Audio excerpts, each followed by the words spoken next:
Hello everyone, this is your lecture 3. In this lecture, we are going to discuss our new topic, that is asymptotes, which is a part of differential calculus. So without any further delay, start करते हैं. Asymptote start करने से पहले समझते हैं finite and infinite branches of a curve.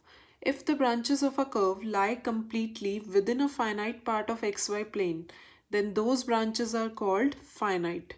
If any branch of a curve does not lie completely within any finite part of xy plane or extend to infinity, then that branch is called infinite branch of the curve. Example से समझते हैं. Here we have two curves, one is circle and another one is hyperbola.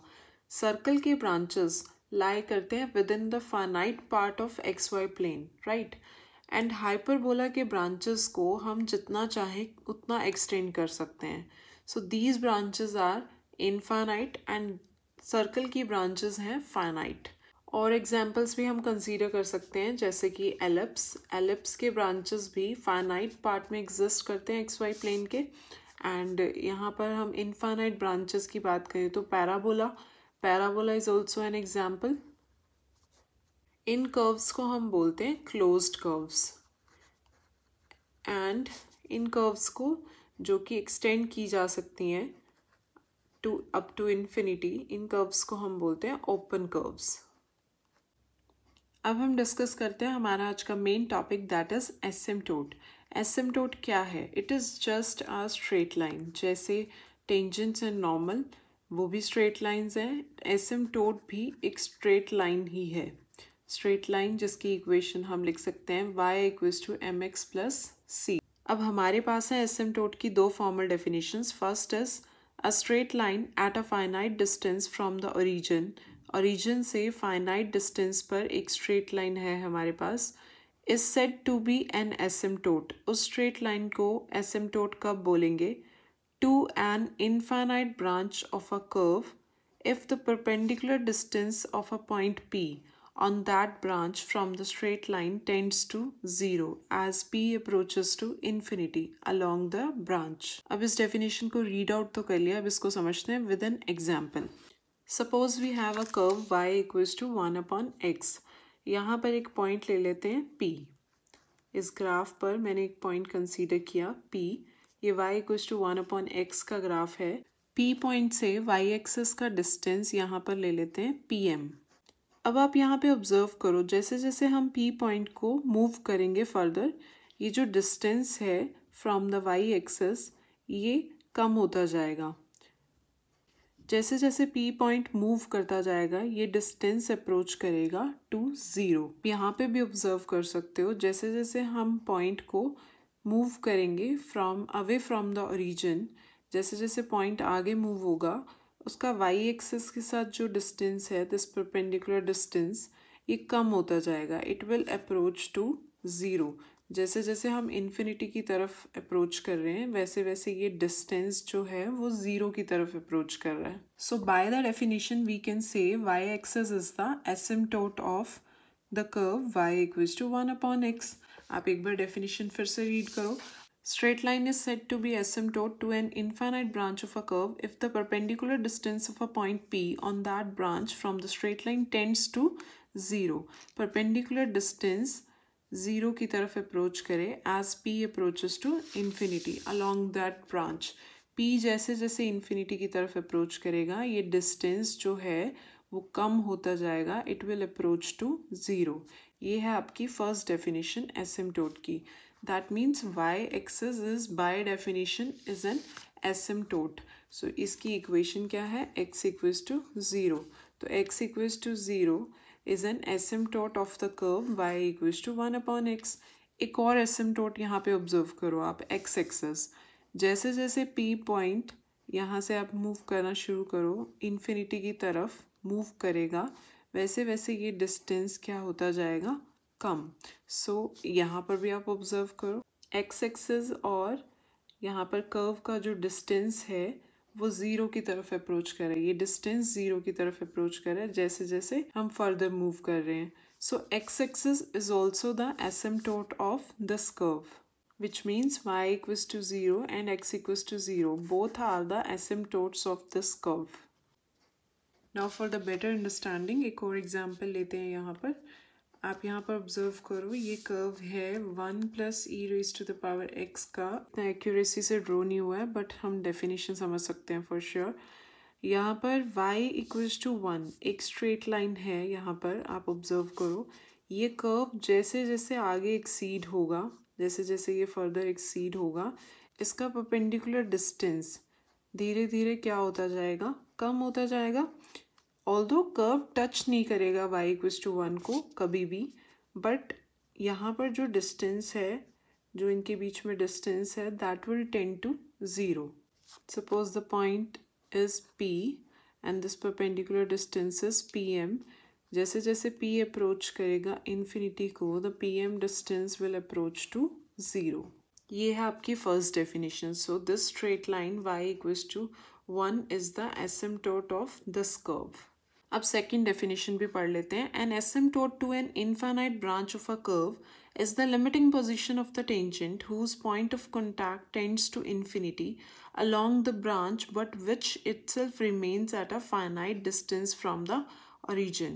An asymptote to an infinite branch of a curve is the limiting position of the tangent. Tangent को involve किया गया है। जब हम किसी closed curve पर tangent draw करते हैं, किसी भी पॉइंट पर अगर हम टेंजेंट ड्रॉ करते हैं तो हम उसे क्लियरली देख सकते हैं। यहाँ पर कोई भी किसी भी पॉइंट पर अगर हम टेंजेंट ड्रॉ करते हैं तो हम उसे क्लियरली देख सकते हैं, राइट। बट अगर हम ओपन कर्व के केस में बात करें, जैसे कि ये एग्जांपल है, इसमें आप y = 1 स्ट्रेट लाइन को ऑब्जर्व करो। इस कर्व के साथ इसके अलोंग जब हम इसको इंक्रीज कर रहे हैं, then you can see y = 1 seems to be the tangent at infinity. So by definition 2, a straight line which seems to be a tangent at infinity, उस straight line को हम क्या बोलेंगे, asymptote। ऐसा लगता है ना जैसे जैसे ये कर्व आगे बढ़ेगा वैसे वैसे ये स्ट्रेट लाइन टेंजेंट बनने वाली है। एंड पॉइंट ऑफ कॉन्टैक्ट क्या होने वाला है, tangent whose point of contact tends to infinity along the branch but which itself remains a finite distance from the origin। जो asymptote straight line की हम बात कर रहे हैं वो हमेशा origin से finite distance पर रहेगी, but जो point of contact जो हमें यहाँ पर observe करना है, that tends to infinity along the branch। Now these were the definitions of asymptote। I hope आपको दोनों clear हो गई हैं अच्छे से। अब हम डिस्कस करते हैं kinds of asymptotes. Now there are 2 kinds of asymptotes, parallel and oblique. Parallel में आ जाते हैं horizontal asymptotes and vertical asymptotes. अब हॉरिजॉन्टल एसिम्प्टोट्स कौन से होंगे,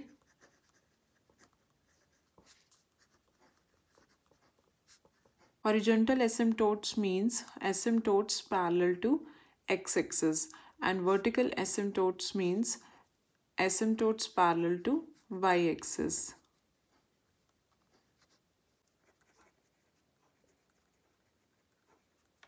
And the second kind, oblique asymptotes, they are neither parallel to x-axis nor to y-axis।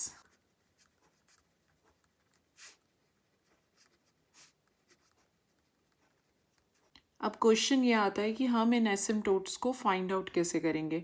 अब हमें सीखना है कि एसिम्प्टोट्स को कैसे फाइंड आउट किया जाता है। सबसे पहले मैं आपसे डिस्कस कर रही हूँ पैरेलल एसिम्प्टोट्स को कैसे फाइंड आउट कर सकते हैं हम। No need to worry as we have a proper working rule to find all the asymptotes. Working rule to find parallel asymptotes for algebraic curve. अगर हमें एल्जेब्राइक कर्व गिवन हो तो पैरेलल एसिम्प्टोट्स कैसे find out किए जाते हैं उससे related हम स्टेप्स देखेंगे यहाँ पर। First step is find the coefficient of highest power of y। हमें y की हाईएस्ट पावर चेक करनी है और फिर उसका कोफिशिएंट नोट डाउन करना है। अगर वो कोफिशिएंट हुआ constant, so there is no asymptote parallel to y axis. ये स्पेसिफिकली हम लोग फाइंड आउट कर रहे हैं asymptotes parallel to y axis. Parallel asymptotes में 2 तरह के एसिम्प्टोट्स हैं ना, वर्टिकल एंड हॉरिजॉन्टल। तो अभी हम वर्टिकल की बात कर रहे हैं। वर्टिकल एसिम्प्टोट्स को निकालने के लिए y की हाईएस्ट पावर देखनी है, उसका कोफिशिएंट नोटिस करना है। अगर कांस्टेंट हुआ तो there is no asymptote parallel to y axis. अगर coefficient, if the coefficient of highest power of y is not a constant, अगर वो constant नहीं हुआ तो हम उसे equate करेंगे 0 के equal and resolve कर लेंगे it into real linear factors. Each linear factor, जो वो linear factors आएंगे equated to 0 is an asymptote to the curve. If the coefficient of the highest power of y is not reducible into real linear factors, then there is no asymptote parallel to y-axis. I think आपको 5th point शायद clear ना हुआ हो. अब यहाँ पर coefficient हमें notice करना है. अगर coefficient हुआ constant, तब भी result क्या है? There is no asymptote parallel to y-axis. अगर coefficient हो y की power suppose highest है 3, अगर coefficient हो suppose x square minus 1, तो x square minus 1 को 0 के इक्वल रखेंगे और रिड्यूस कर लेंगे इन द लीनियर फैक्टर्स. तो यहाँ पर x minus 1 equals to 0 and x plus 1 equals to 0. These are the asymptotes. अब अगर यहाँ पर आ जाता है suppose for example x square plus 1, x square plus 1 is not reducible into real linear factors. Actually आप इसे ब्रेक कर सकते हो in x plus iota into x minus iota equals to 0. यहाँ पर हम इसे रियल लीनियर फैक्टर्स में ब्रेक नहीं कर सकते हैं, रिड्यूसिबल नहीं है इनटू रियल लीनियर फैक्टर्स. और यही पॉइंट है आपका फिफ्थ पॉइंट में क्या बोल रहा है? If the coefficient of the highest power of y is not reducible into real linear factors, then there is no asymptote parallel to y-axis. अभी हम बहुत सारे एग्जाम्पल्स करेंगे तो आपको बेटर क्लियर हो जाएगा. जितने स्टेप्स आपको क्लियर हो जाएं उतने ही काफ़ी हैं, क्योंकि हम एग्जाम्पल्स में बार बार रिपीट करने वाले हैं यही सब. अब यहाँ पर एसिम्टोट्स पैरेलल टू y-axis के बारे में बात कर रहे थे, तो ये स्टेप्स फॉलो करने हैं आपको. अगर हमें एसिम्टोट्स निकालने हैं parallel to x-axis, that means horizontal asymptotes, तो उसके केस में आप क्या करोगे? Find the coefficient of highest power of x की हाईएस्ट पावर का कोएफिशिएंट चेक करेंगे. अगर वो कांस्टेंट हुआ तो कोई एसिम्टोट नहीं है पैरेलल टू x-axis. अगर वो रिड्यूस हो जाता है तो जो भी फैक्टर्स होंगे linear factor, those are the asymptotes to the curve. अगर वो रिड्यूसिबल नहीं होते हैं तो there is no asymptote parallel to x-axis. Same steps हैं for to find the asymptotes parallel to x-axis. अब ये सब स्टेप्स आपको तब फॉलो करने हैं एसिम्टोट्स फाइंड आउट करने के लिए, वो भी पैरेलल एसिम्टोट्स, अगर आपको अलजेब्राइक कर्व गिवन हो. For example we have x square y square minus a square x square plus y square minus a cube x plus y plus a raise to the power 4. ये एक algebraic curve है. This curve is a 4th degree. यहाँ पर observe करो, अगर हम इसे properly open करें तो हम क्या लिख सकते हैं? X square minus a square. वैसे तो कंबाइंड फॉर्म में 2 डिग्री वाली टर्म्स हैं, यहाँ पर है ये 4 डिग्री हो जाएगी, ये 1 डिग्री वाली टर्म्स हैं हमारे पास.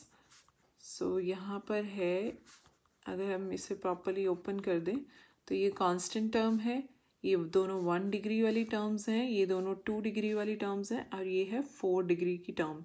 This curve is a 4th degree polynomial